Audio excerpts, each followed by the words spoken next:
I guess in central New Jersey, the category of youth is very broad.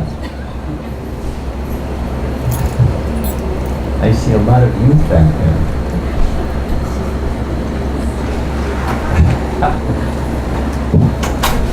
So, what I was told was we're going to have a gathering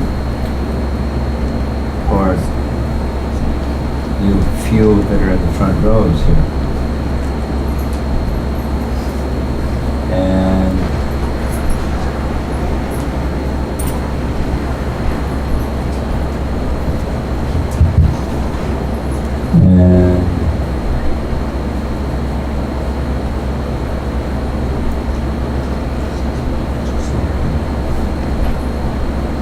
I don't have a topic, so I'm going to ask you for the topic.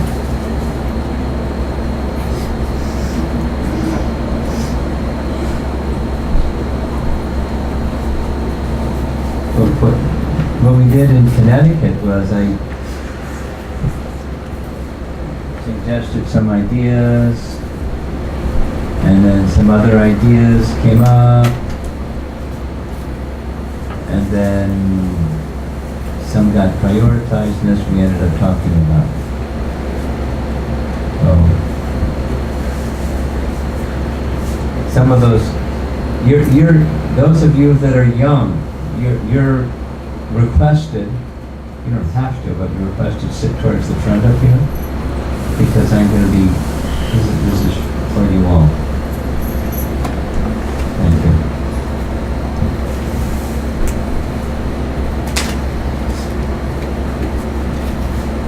So here's a short list.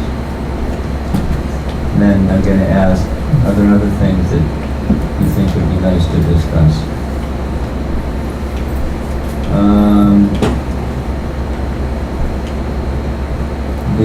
The chameleon topic. I'm with the devotees and with my family. I'm this kind of person, and when I'm at school and mixing with other people who aren't devotees, I have this other thing that I do. Because I want to be accepted and not be treated as a weirdo or misfit or something. So I have these two identities, and I move back and forth between these two identities. That's one. And related to that, something that we spoke about, because the youth wanted to speak about it, diet. What do I do when people say, "What's that?" And why do you bring your lunch from home? And stuff like that. It's related. Or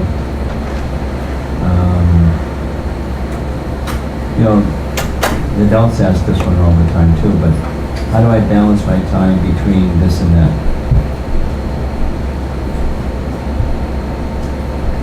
Academic and all my other obligations and my chanting and sadhana and everything.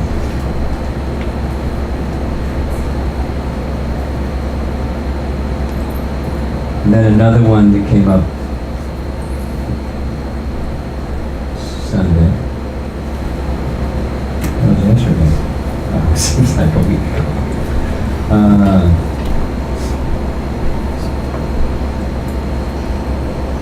Making decisions. Decisions about things. There's what I want, and there's the expectations of what others want, and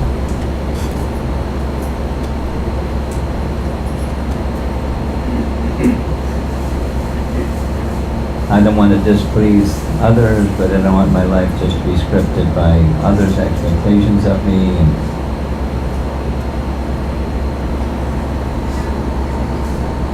So there's a short list. So any of those seem that'd be nice to talk about, or You want to add to that last? And the sounds of silence doesn't help.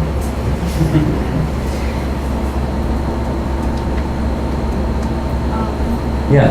I think one thing that would be nice to talk about, there are a lot of parents in the room, but... There are a lot of parents in the room, and grandparents too. Yeah. I think what would be nice to talk about is how do we shape Bhakti and Krishna consciousness in our view and understand it in our generation's perspective away from the way our parents might explain it to us or like...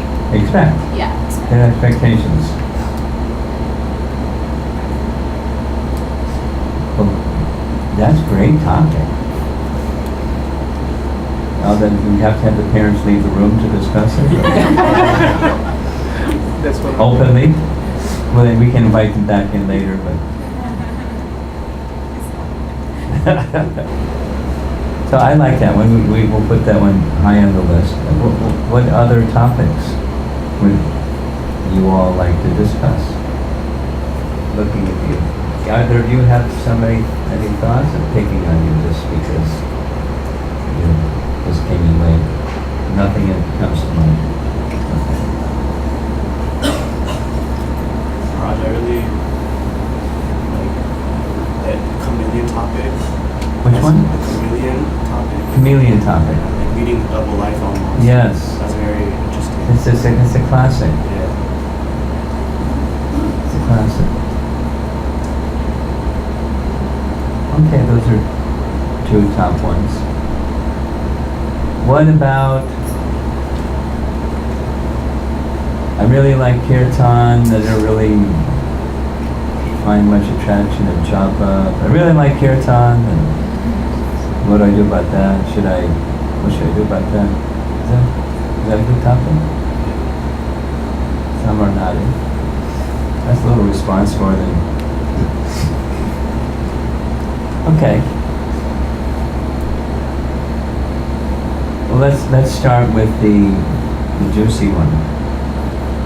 The younger generation practicing living a life, living a life of bhakti in a way that the younger generation feels is a very appropriate, natural bhakti expression. Maybe I'll share this with some of the adults in case you're not tuned into it. My experience in interacting with both young men and young women when they get to be marriage age, one of their primary considerations, of course, is to marry a devotee and to marry somebody that grew up in America. Because, the non-resident Indian import comes and does their studies in America, they grew up differently. They didn't grow up like young people in America grow up. And so, I don't know how much dialogue there has been between,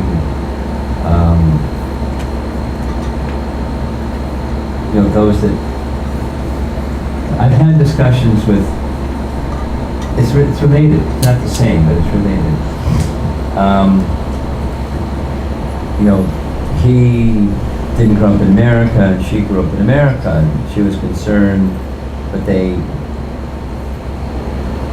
after association and some other, guidance from Krishna Nandini and so forth, they understood there's a lot of compatibility and there are differences and they respect their differences, and so, but that's in a close relationship of husband and wife.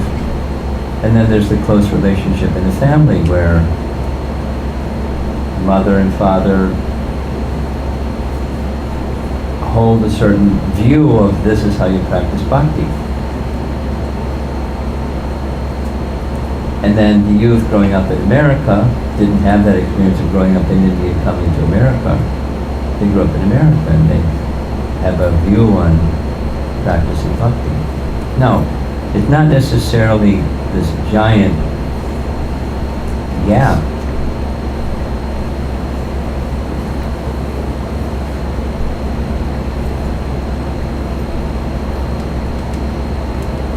Maybe I should give the microphone to some of the young people and say something on this topic. Why don't you say something? We'll see if there's others that want to volunteer. And because it's a discussion, it's not the other kind of lecture.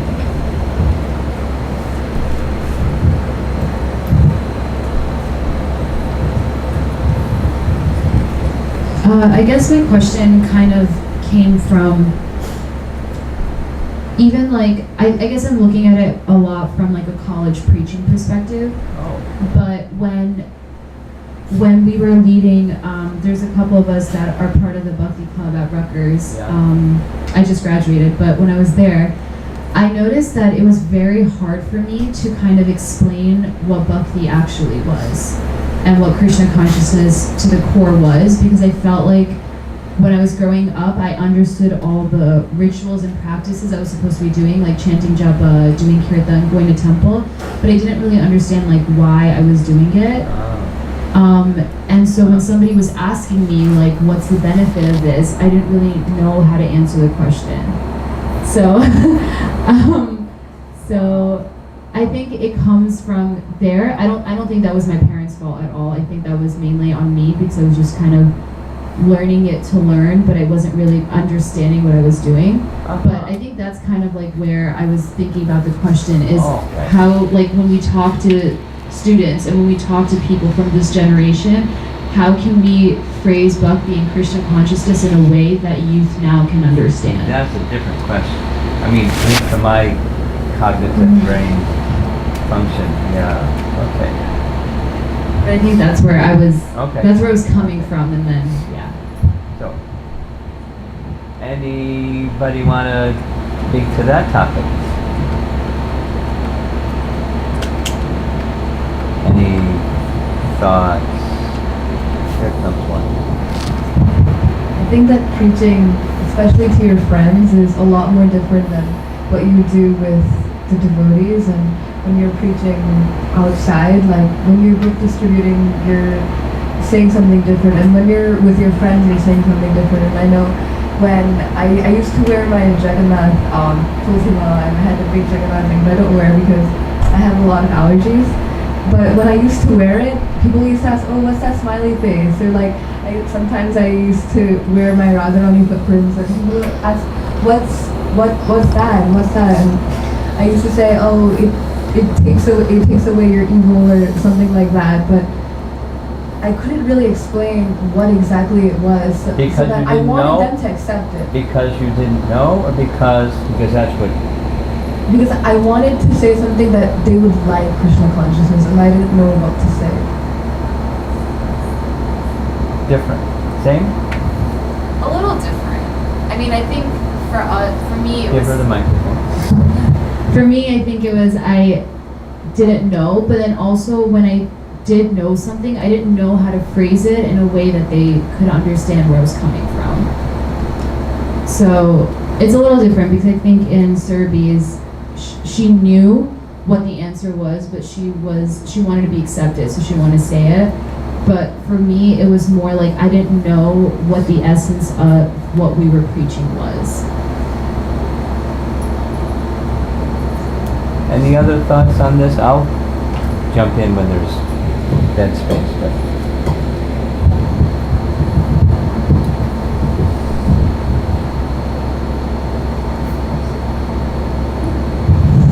whenever when you try to explain to whenever I try to explain to my friends at school what, like when I put tilak on and I try to explain it to them, I don't know how to phrase it. oh, it's real easy. That one's real easy.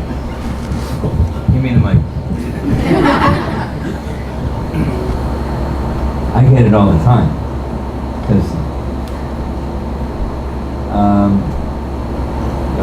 it goes like this.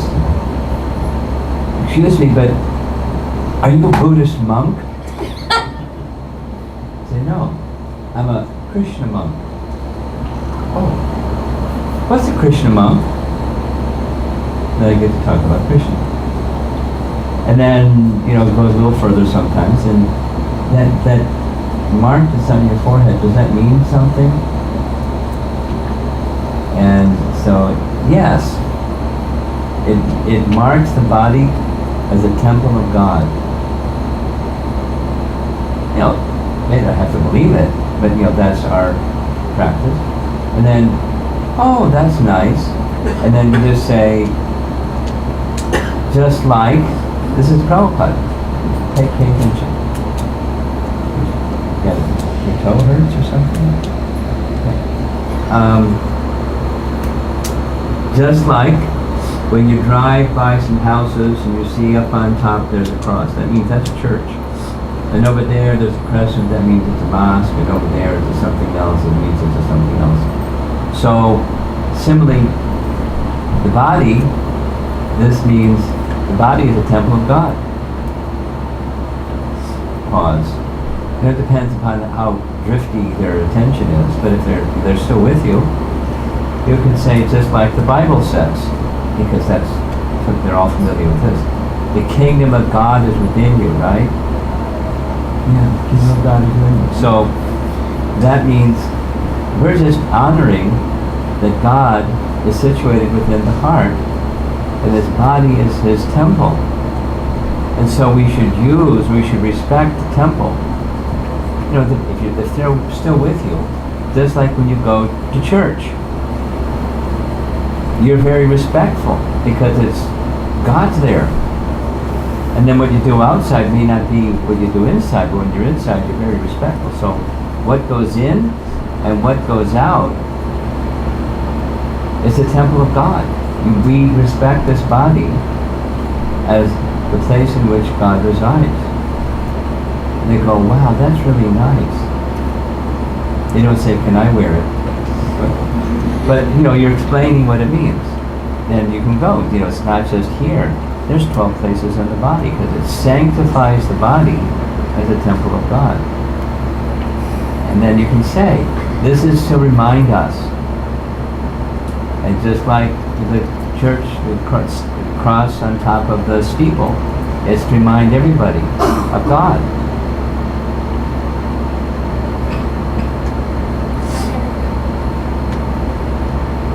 In many cases, it's just curiosity.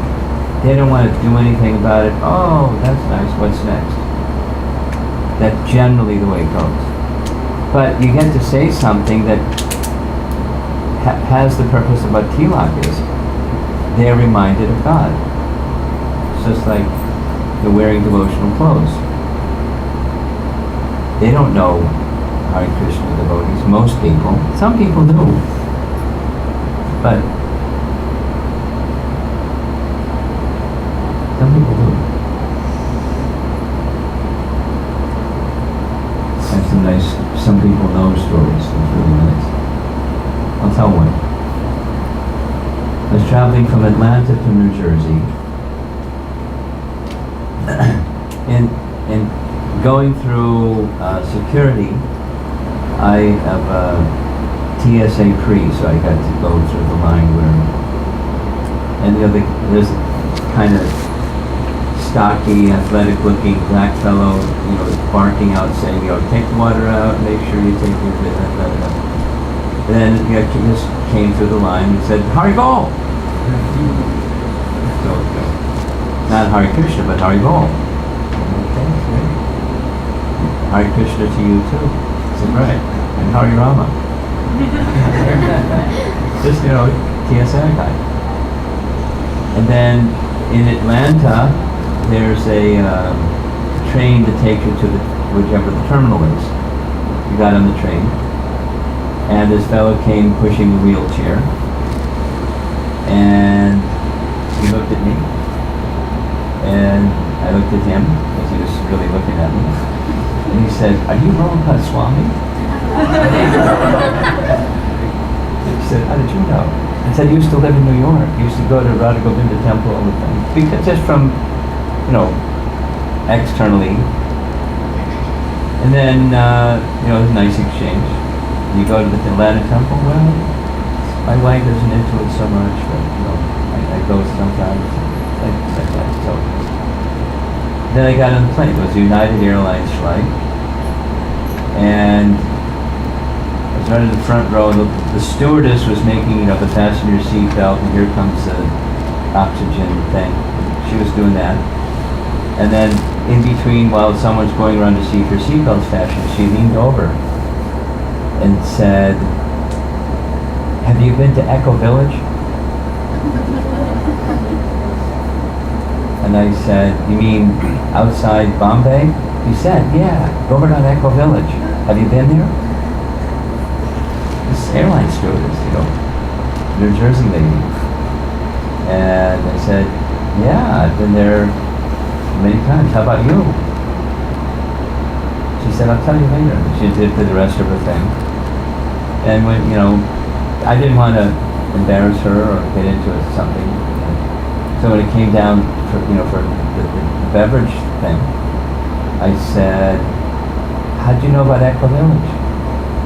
She said, "My favorite comedian," she gave the fellow's name, spoke about a visit he made 2 or 3 days to Echo Village. And he said it was really nice, and anybody interested can go to such and such website. So I went to such and such website, and they had this 2-week seminar on something or other. And my girlfriend and I thought, well, we work for United. We got our free travel. Well, let's go. So we went to Govardhan Echo Village, and we had a fantastic time.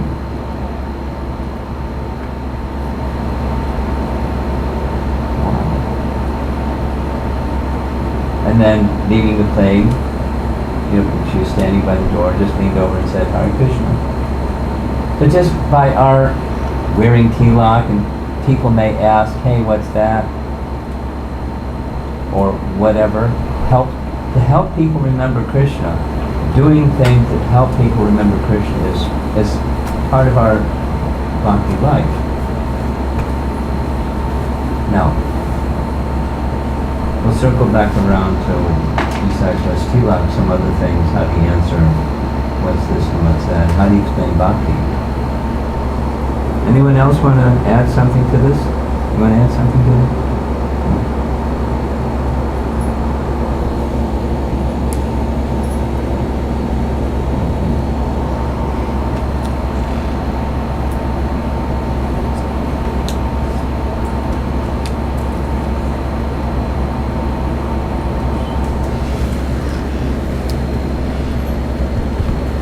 It's important when you're trying to explain what bhakti is to people.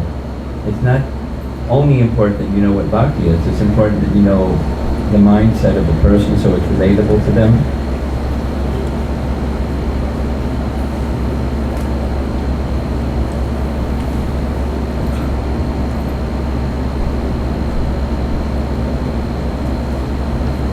Something that I do in China, because they don't know Krishna anything, is I start with something that I think that they can relate to, and also there's the government issue. So I speak of higher consciousness.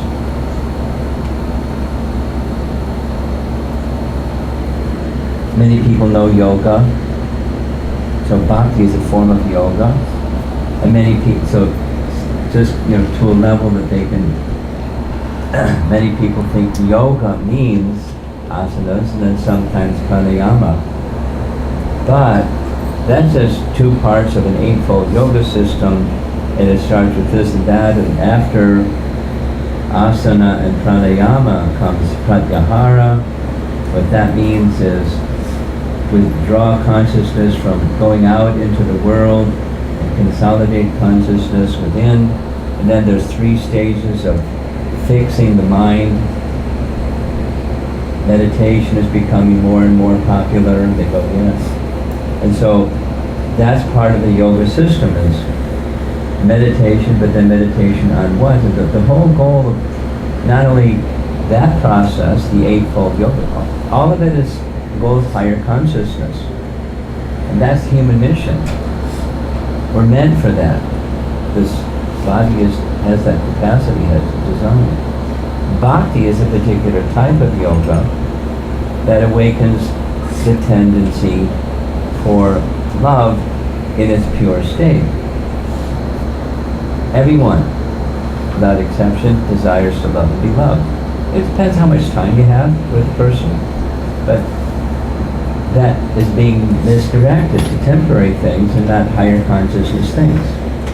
The Bhakti teaches us to direct that higher consciousness that comes from yoga practice to the place of highest consciousness, and that highest consciousness is the source of everything. It's a question that thoughtful people have been asking since the beginning of time. What's the source of everything? Bhakti means to connect with that, and through the medium of love and service.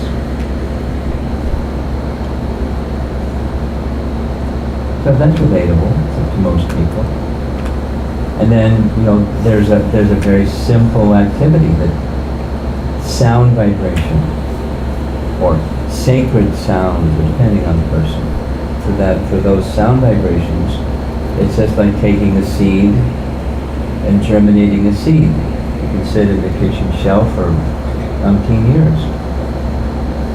You take one out of the bag or out of the jar and put it in some water and put it by the sunlight, and the life that's inside comes out. Sprout. You keep it going, and some leaves, and eventually it'll produce more seeds, just like the one you just sprouted, because that's what life does.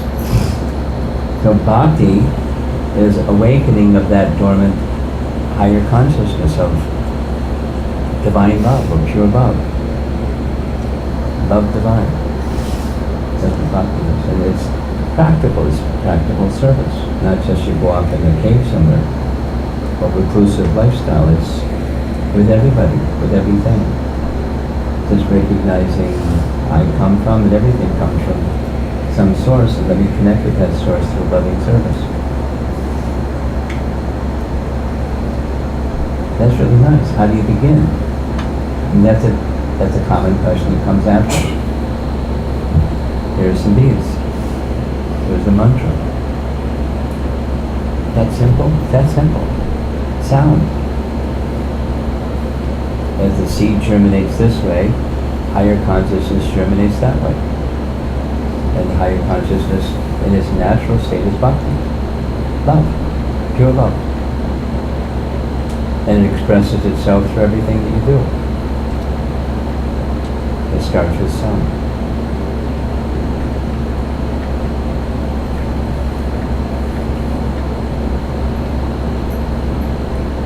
And once that consciousness awakens, then comes Bhagavad Gita. Once that consciousness starts to awaken, like, what's the lifestyle look like? How do you live your life in the world and live a life of bhakti? That's what Bhagavad Gita is. It's a how-to manual. It's a little GPS, how to get from where you are to that higher consciousness place, with the different elements that help you get there. Really nice book. Yeah. Have a copy.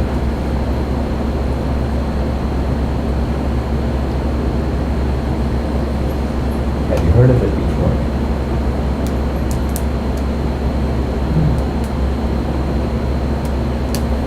Then depending upon their response.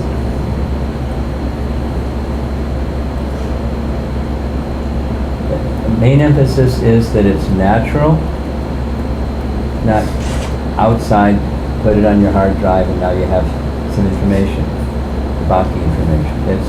It's something that's from within already, just sound, it awakens it. It's inside everybody.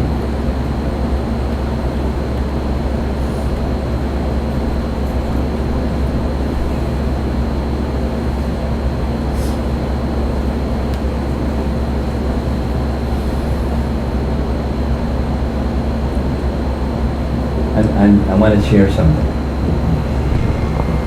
Contemplating whether I should or not. One of the reasons that I really like visiting China is the sound vibration of the Hare Krishna mantra. Again and again, this happened 4 times in my recent visit.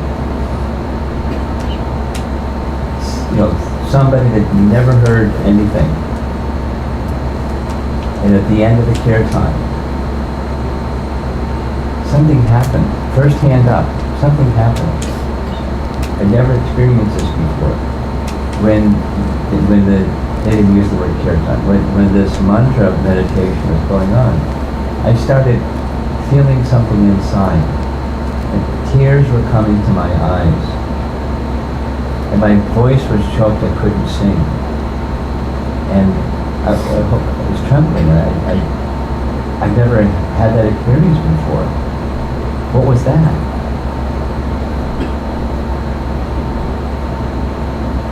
Probably now 25 times. So it's 4 times in this last visit. The sound is very powerful. Now, after that, who knows if they're ever going to chant again. But, you know, their life is, something has moved inside, you know, permanently. So, then bhakti is that. It's just, you know, that's a shadow of the real thing. And then there's the real thing. So bhakti is a life that's just filled with that attraction, that's awakened through sound to, in China I say, higher consciousness place. Because you're not supposed to use the God word. Government-wise, not just people-wise. People don't like it.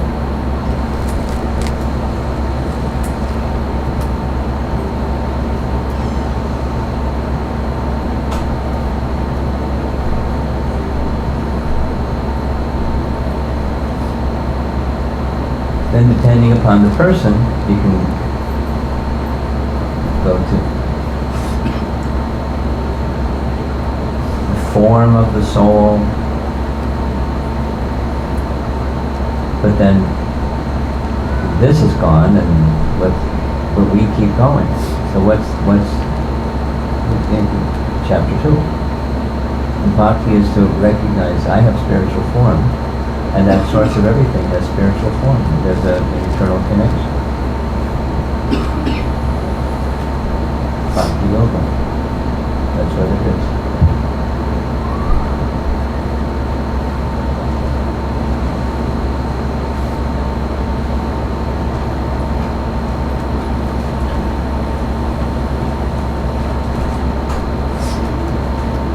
You want to hear a response to what you might say when people look at some pendant? I wanted to share this one thing. You wanted to share one thing. Here's the microphone. So my friend was going through a depression. Depression? Yeah. And she was going through a phase where she would like throw up all the food she ate, and it was really bad. So one day, I gave her a card of the Hare Krishna mantra, and I told her, before you go to sleep, make sure you just chant this 10 times. And the next day, she looked visibly happier, but I don't think she continued or she even thought of continuing. Do you think it was insensitive of me to like bring up the Hare Krishna mantra when she was going through such an impressive part of her life? I mean, I was trying to help her, but maybe I could have just listened to her and maybe not offer like solutions or my own perspective. I really don't know what I should have done or what I could have done.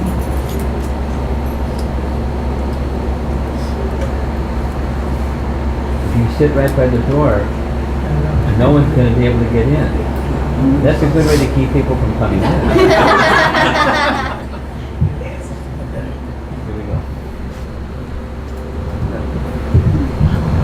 This kind of thing is, there's no cookie cutter answer for this one. So, it sounds like you just spoke something spontaneous. This is what you were feeling. So your question is, did I do the right thing? It's a good afterthought.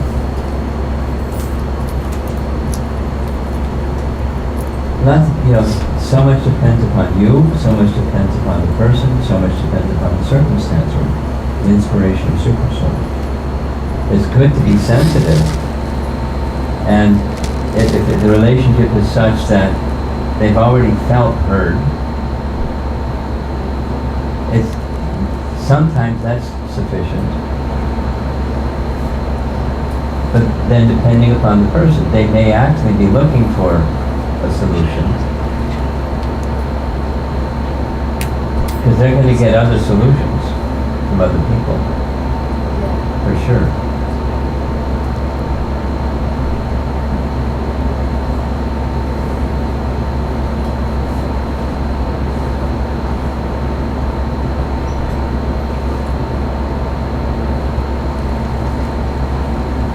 I know if I was in that situation that your friend was in, and somebody suggested what you suggested, I would have been delighted. But, that's me. Maybe not your friend.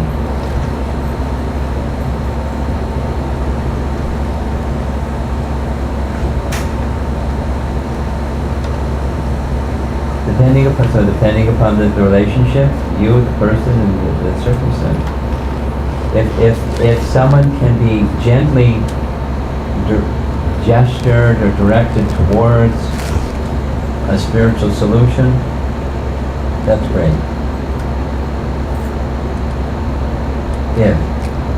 That's a judgment call. Can't say from a distance.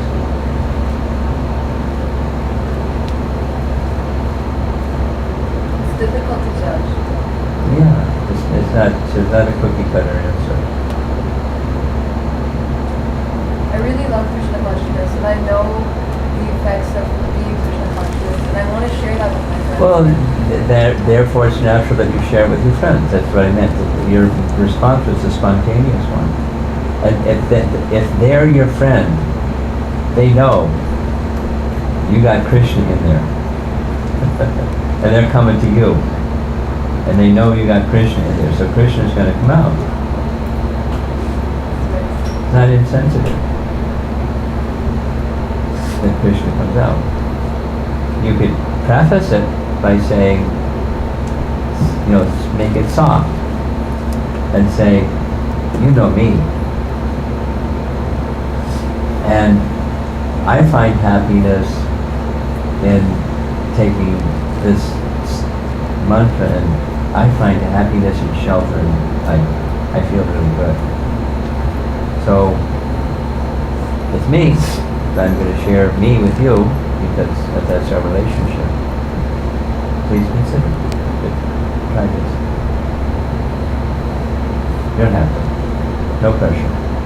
But you might find something nice there.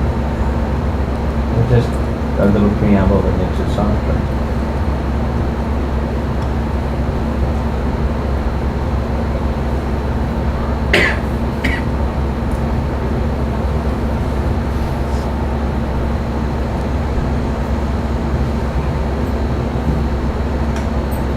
Yeah, behind you, can you take the microphone?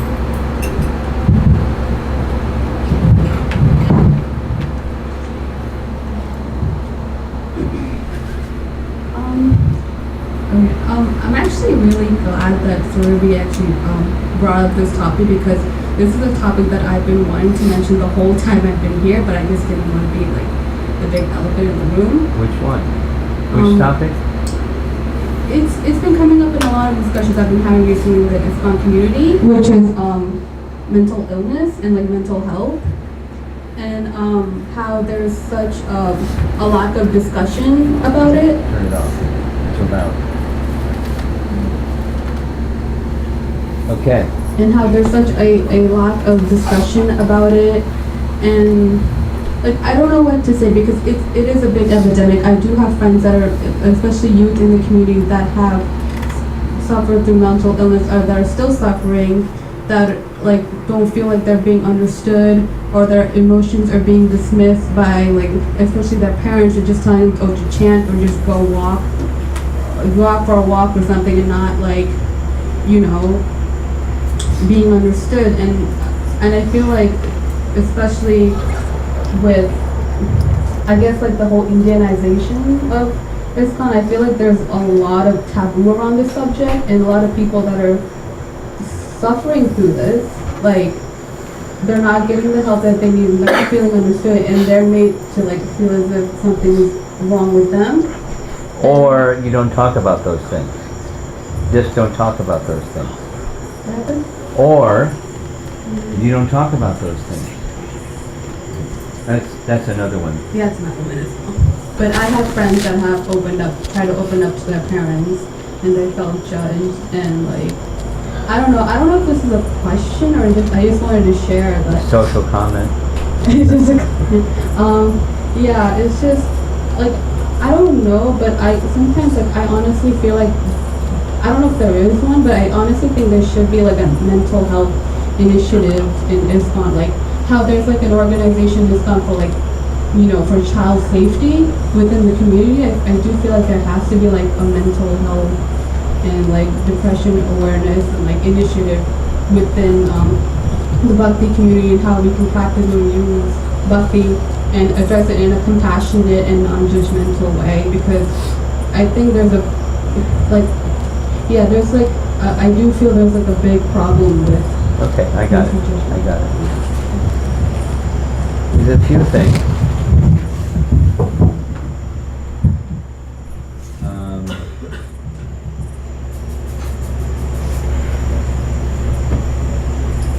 Maybe next year,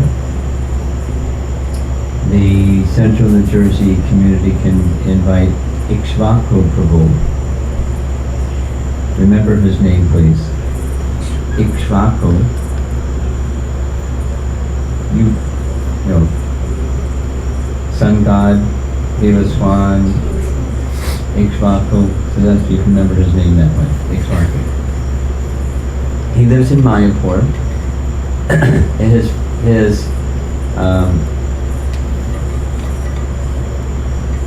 more than half of the year, he's somewhere besides Mayapur giving a seminar on Vaishnava counseling.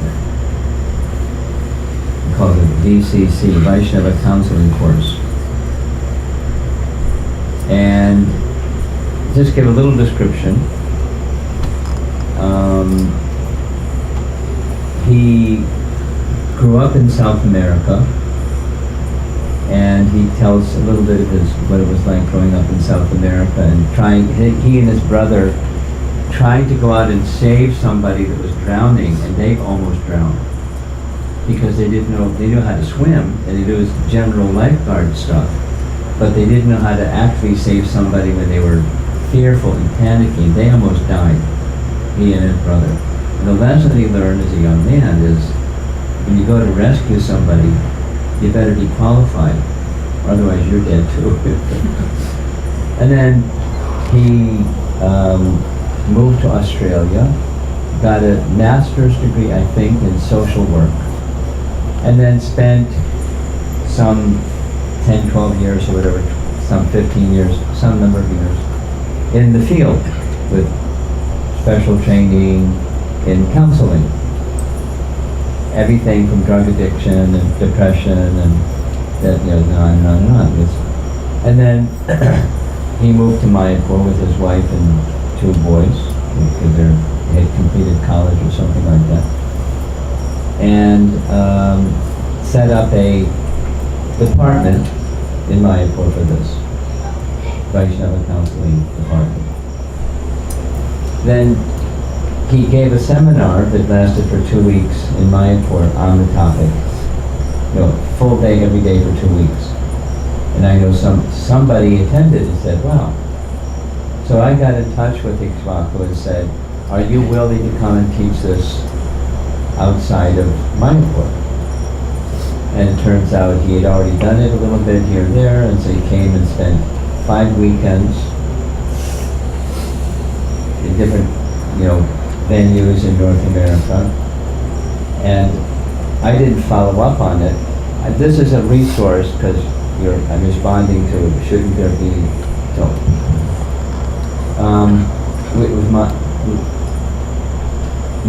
So he teaches skills in how to, because it's needed, but how to give counseling. And then another big one is know your boundaries of what your skills aren't. and then make referral to those who are professional when it's, you're going to drown. It's above your head, above your pay grade. It's not, you're not qualified to deal with something that's really extreme. But there's some basic skills, and we did some role playing, gave examples and so forth. Very effective. Skill. So, one of the places that we did this, I invited him first, was in Chicago. So, devotees from the Midwest formed this little group that wanted to continue more of the same, learning and developing skills in counseling. I encouraged him to go to the GBCs of China, to invite him to China. He went to China, did 3 programs. They want to have a group in China. So there could be something like that here in New Jersey. But it takes somebody to trying to pump and then say, wow, this is really good. And the people that attended were largely Indian people, because that's our communities, right? So it wasn't like, oh, that's taboo. They understood. And, but, we really don't know the skill. Because it takes skill. Not just, some of it is intuition, but some of it is skill, training and practical experience and guidance under somebody that's qualified and so on. So there's a resource. Ikvaku, way in advance, because like somebody from this community could reach out to him, Madhupati or somebody. If he says, yeah, that's a good idea. And then he comes and he, as many days as you give him, he'll teach a seminar. Then, when there is clinical depression, there's another group. There's an annual North American Physicians Sangha or something, gathering. Prem Vilas is the organizer. He and his wife are both doctors in the Columbus Yatra. And there's somebody in their group that's a mental health professional. So she makes herself available. I don't know, what she can do remotely, but maybe something. But there's another resource that, could you guide us how to help get something like this going, or more awareness, or whatever it is that's needed to go to the next step, and then the next step, and then the next step. If this is something that you have an interest in, fantastic. Don't just like, hey, why aren't they doing something? Take the ball, consult with people that say yes or no, and run with the ball. Be the organizer of Ikshvaku's visit next year. I'm not joking. That's all I did. And it's not because, I have a hat that says something. I got a sannyasi hat or a Prabhupada disciple hat. Just I had an interest. And he responded. The authorities said yes. The local authorities, otherwise they wouldn't have an audience. But if the local authorities say yes, you can be the organizer, great. And it takes time, but it's fun to organize for Krishna. You good at organizing?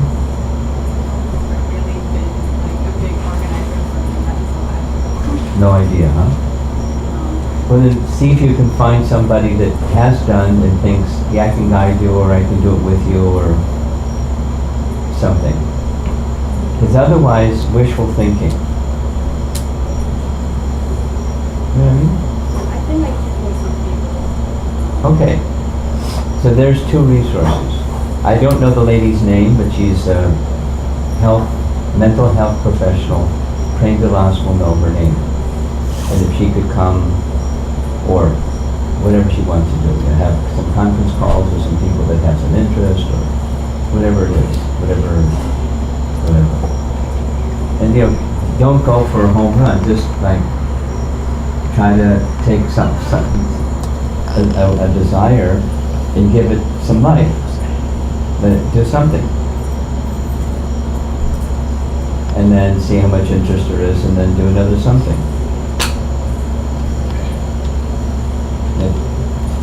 I agree, it's important. Part of the difficulty is people have too many things going on, they get distracted. And then you're left over there saying, no one's paying attention to this important.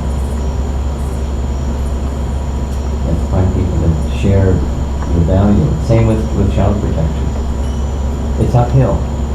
As important as it is, it's uphill.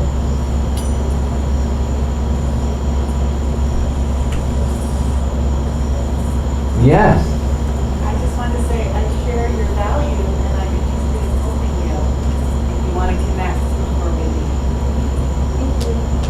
Okay. Hospice care.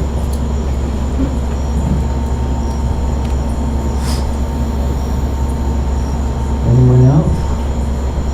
Did we touch the other topics that came? The communion one. Okay. Well,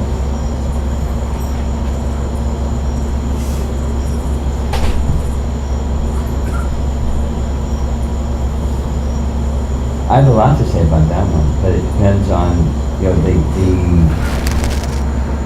the degree of seriousness of Krishna Bhakti that one wants to go. Whether it becomes a really simple solution or mission impossible. But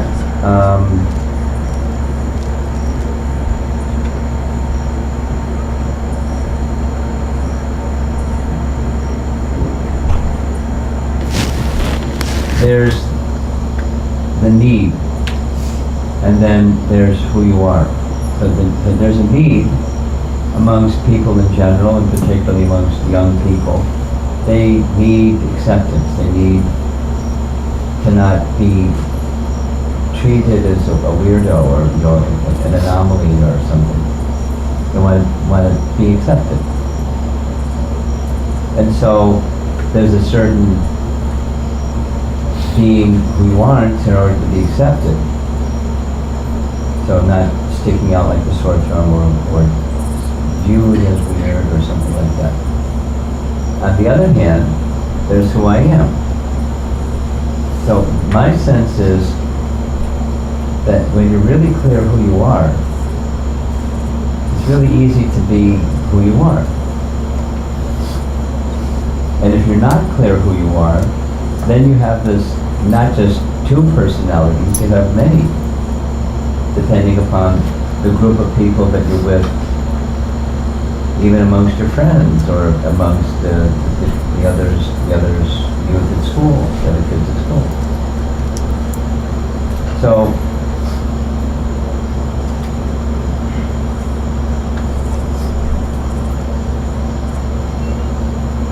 here's a couple of little examples. There's somewhere I traveled, there's a girl that I saw her wearing two different socks.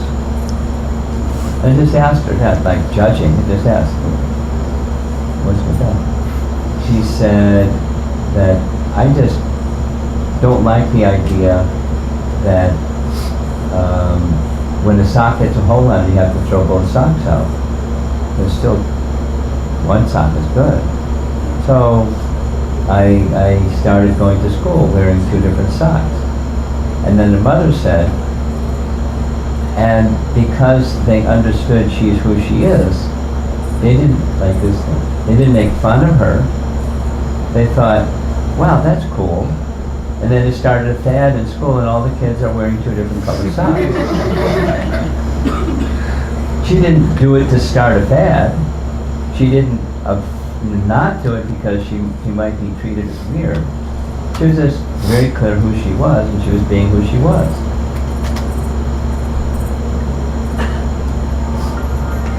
Now, when you're being who you are, one of the things is you'll find out who really are your friends, and you'll find out quickly who really are not your friends. In other words, your circle of friends shrinks because there are lots of people that really aren't your friends. The friendship in the material sense is I scratch your back and you scratch my back and we're friends. If you stop scratching my back, you broke the contract. You're not my friend anymore. And that's from, let's say, from a young Western person growing up in Krishna consciousness, growing up in America. When I started going in the direction of Krishna consciousness, I wasn't fun anymore. I wasn't doing the things that the others were doing. And then there was some that came to, check me out. And even when I moved into temple to come and check me out. And they reached the conclusion that you haven't changed. Inside, you're an idealist. And you're doing things that's not fun anymore for us, so, goodbye. That was it.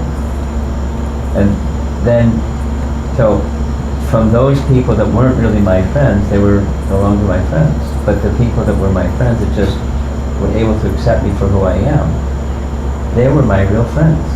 Anyway. Now,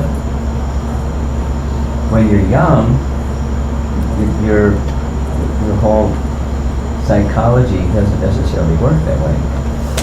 It's, I gotta have friends. I gotta have people that accept me. I gotta fit in and not be weird. Or bullied, or shamed, or treated in some kind of way. So a lot of the answer to that, as far as I'm concerned at least, is looking inside and asking some questions like, what's really important to me? Or, who am I really? Am I really, authenticity of individuality? There's this whole seminar that I presented in colleges for a semester. Authenticity of individuality. And expressions of individuality amongst youth today in particular, it's so stereotyped. The clothes, the hat backwards, the tattoos, the metal in the face, and so many other things. It's like, this is me. But it's just an imitation of other people it's not really their expression of individuality. They're just copycatting somebody else. So they're not really asking the question, who am I? They want, at least some people, want to make a statement. This is me. Without a deeper thought. So for devotees, this is devotees growing up in devotee families. Not just, what does society expect of me, or my friends expect of me, or my family expect of me, but who am I? What's really important to me? And then another one is, what are my needs? This is Dear Krishna Maharaj's seminar on nonviolent communication. Marshall Rosenberg. What are your needs? And if you don't meet your needs, you're not authentic. You're not going to be happy. So,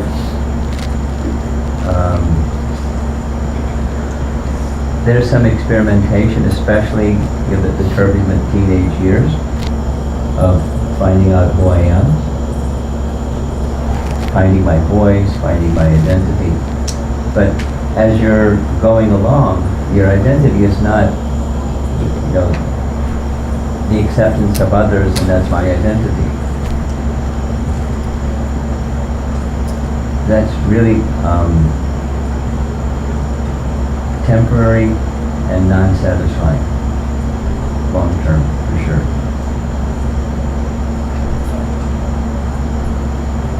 So it's really good to have somebody that's like an older devotee that knows you really well, that doesn't judge you and doesn't control you and manipulate you and move you over this way, that way, but you can share with and receive guidance from. Peers that understand you, don't judge you, and when you're heading for the ditch, they tap you on the shoulder and say, hey, look out, you're heading for the ditch. But otherwise, people that share some of the same values, and so you can continue in this quest of identifying who you are. And once you've identified who you are, you're the same person in the school and amongst that circle of people as you are with your devotee friends. You're a little more discriminating about your language that you use, but there's a certain line you just don't cross over with what they're up to.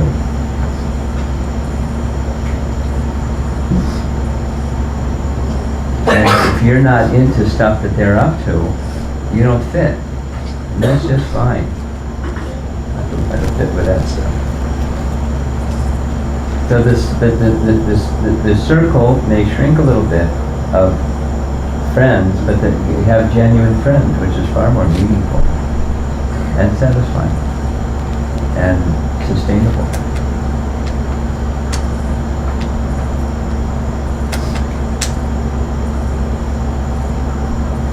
And those people will be friends perhaps for the rest of your life.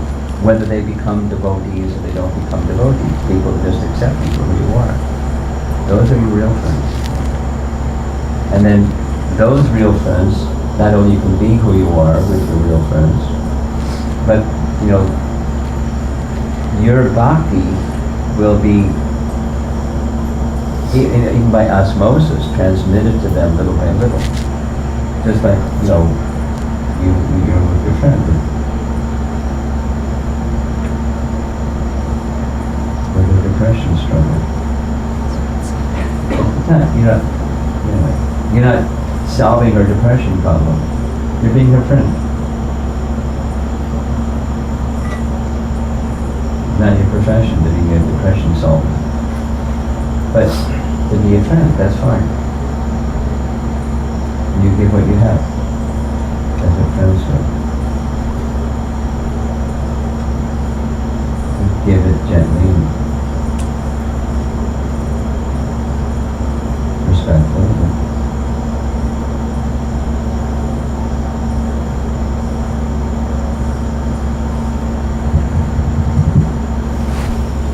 We turned all the fans off because it was too noisy. Now it's really hot.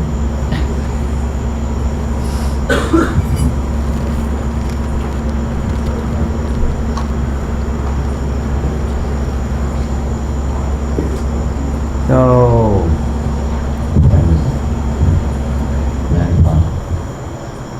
anyone want to share anything else?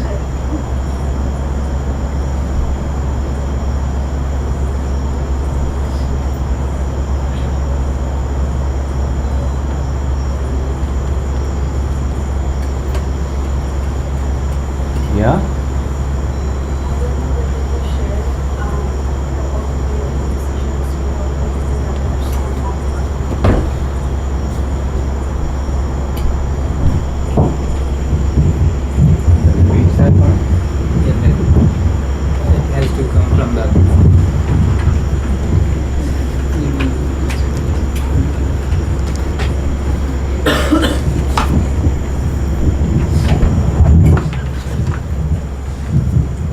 Look what you did now.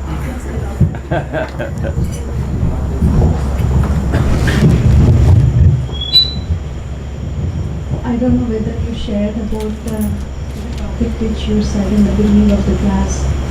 making decisions without making the others unhappy?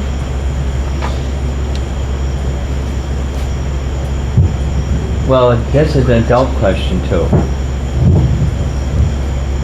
Yeah?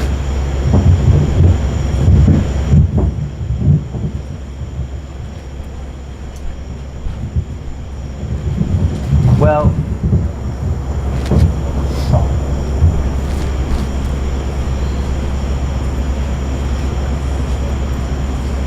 maybe oversimplistic, but it comes down to knowing who you are and knowing what your needs are. And part of who I am is I'm respectful. But another part of who I am is whatever the rest is. It's just, when we discussed this in Connecticut, I gave my own, because somebody asked, how did your family take it when you became a devotee? And I knew it wasn't explicit, but I knew that they had another expectation of me.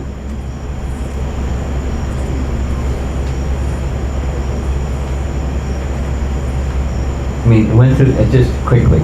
The first, my family went through 4 stages. I was really clear, they went through 4 stages.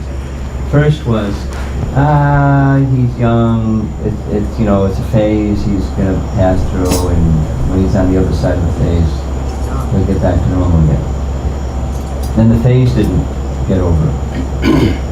So the next thing was, what is this? We have to find out what this is. Is it genuine, or is it bogus, or a cult, or something? Because it was at that time the cult term was becoming popular.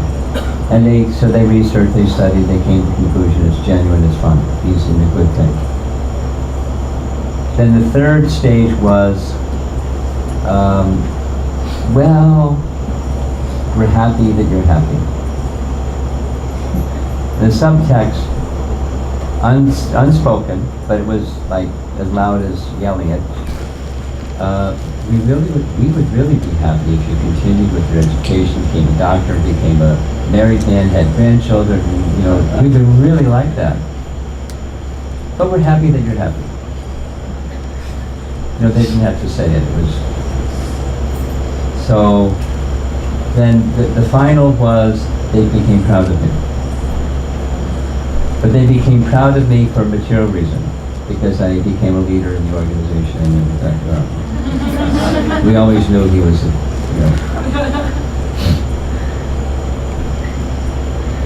They don't really know what my life of devotion is. And I haven't really tried to, because the sense I get is they don't really want to know. They just want to know, am I okay? I'm healthy, I'm happy, and stuff like that. They don't know. One time, I had been living as a devotee for, 10 years. My sister came to visit me. And she spent like 3 hours talking about this and that. Then she disclosed, I was sent by your siblings to check you out and see if you're went over the cliff or you're okay. And my conclusion is, you're the same brother that I've known always. You're an idealist, and you stick with your ideals, and you live your ideals, and your ideals are different than when you were in high school, but so what?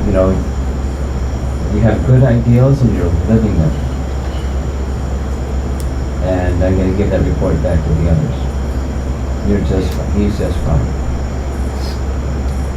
Because the interest is not bhakti. The interest is my brother, the healthy, and you're doing well.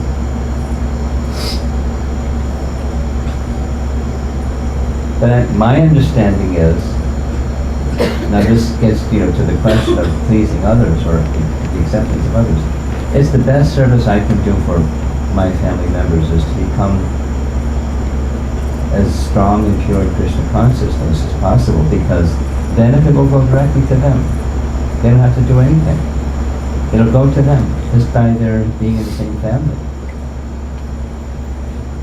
To the degree that there's some interest, I'm happy to share, but I don't go beyond their asking and inquisitiveness, and there's not a whole lot of it. So I feel more connected with the devotee community as my family than my family.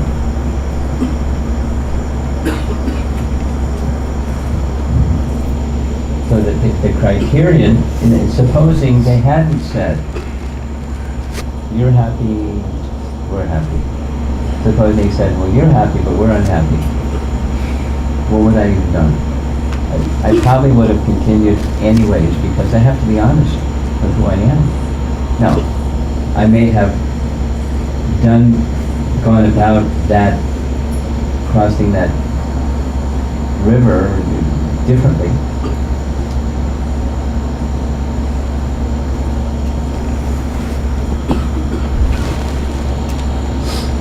But I have to be true to myself. So, consideration goes to expectations of others. At the same time, the primary responsibility is your nature, and you have to act according to your nature.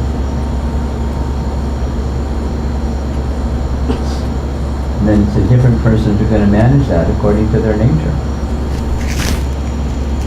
When others are approving and supporting and endorsing, that's great. And if not, then we have some adjustments have to be made. But some lines we just won't cross.